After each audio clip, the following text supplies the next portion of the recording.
Welcome back to another Handy Bros Insider. If you remember last month, we opened it up by really just thanking you, our great customers, for an awesome previous year. And we talked about changing things up for this year coming.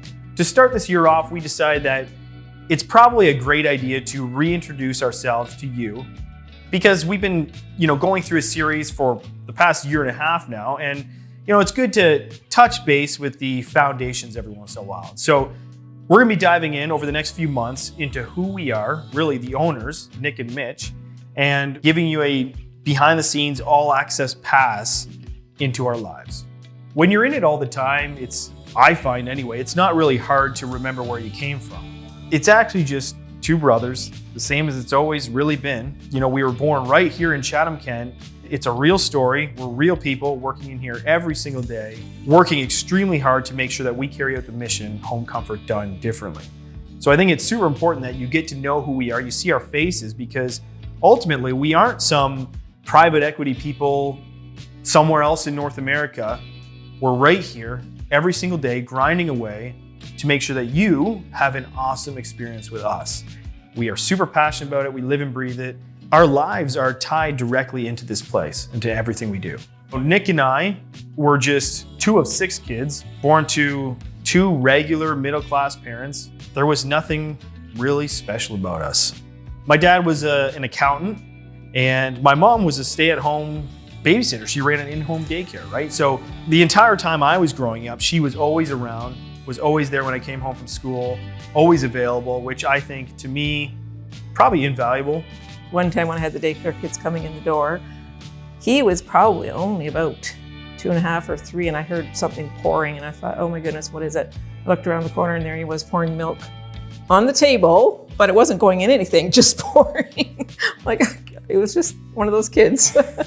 And then at our next house, supposedly helping the neighbor, he went over and he cut some of his flowers, and he loved his gardens. He was a very nice neighbor.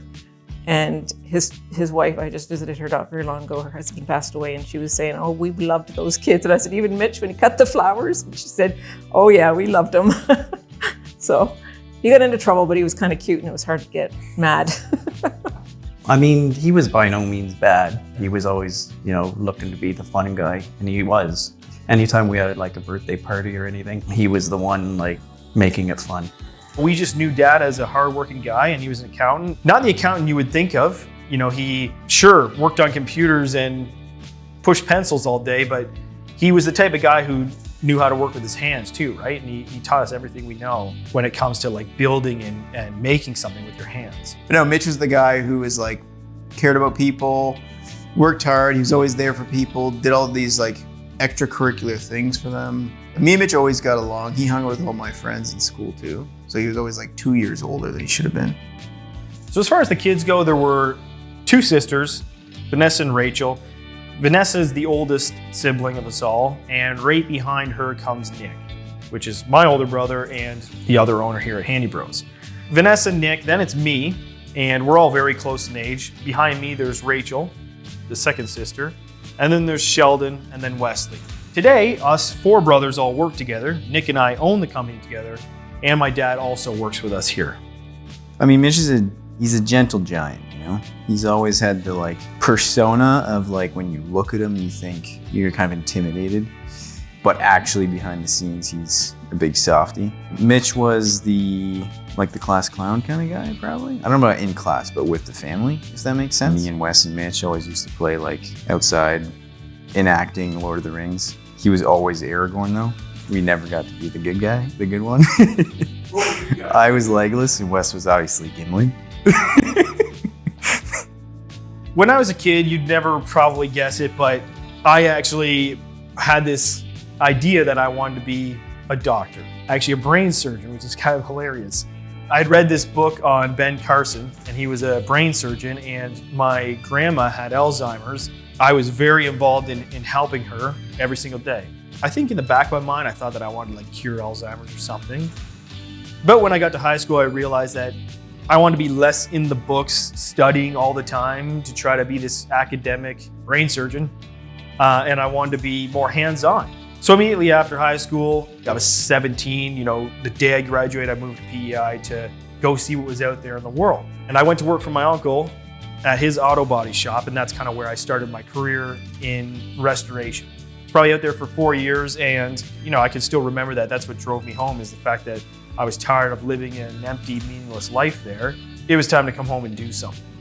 So then I moved home when I was about 21. I was still in automotive, and I actually went to work at RM Classic Cars, which is kind of interesting because I'm right next door today, right? I'm still very integrated with the family. We're all still living together. And Nick and I sharing everything, our hopes and dreams, right? And Nick's working at Handy Bros at this time. We were experimenting and talking about different ideas of, going into business with each other in these different avenues. And, we had actually thought, hey, maybe we should go into HVAC. The story of Handy Bros and us really starts with Nick. And, he's working away. He's being very diligent every day in his activities. He's being someone who could be really depended on. And he was showing that he was a responsible leader, right? Even as a young kid, he would have only been like 22 at this time.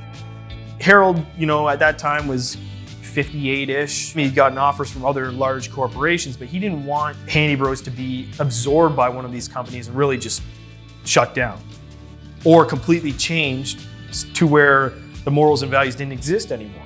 He ended up actually going to Nick, and he asked him, he's like, have you ever thought about starting your own HVAC company? Of course, Nick says, no, I don't want to start something and compete against you. And Harold's like, no, have you ever thought about taking over this HVAC company? Nick's like, okay, this is something we should consider, except Nick's young. Harold wanted my dad or my uncle or someone with gray hair really to join Nick.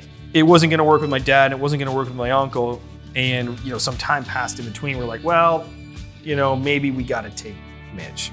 That's what Harold says. Eventually, I roped him into coming and joining me. I actually had other options first that I considered, but obviously, it was destined to be Mitch.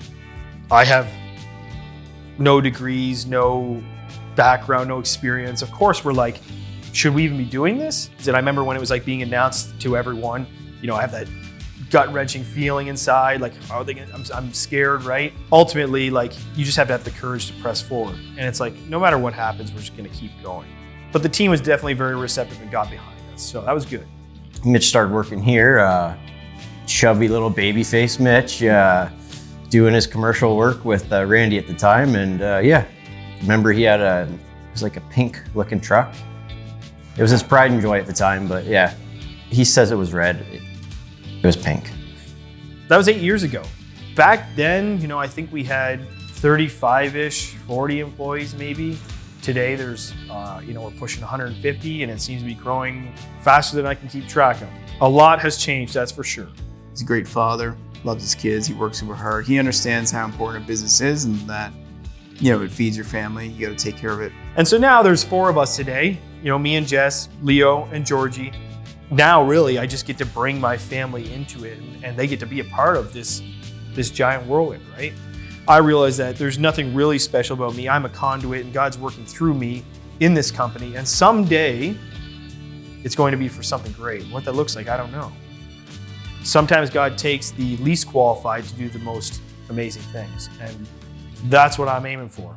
Yeah, Mitch is loyal, he's faithful, he's a solid guy, he's a wizard at marketing, he's outspoken, he does all the speeches and does super well with it. As far as we're concerned and the future of Handy Bros is concerned, there isn't really a world in our minds where the Handy Bros today does not have, Nick and I at the top of it.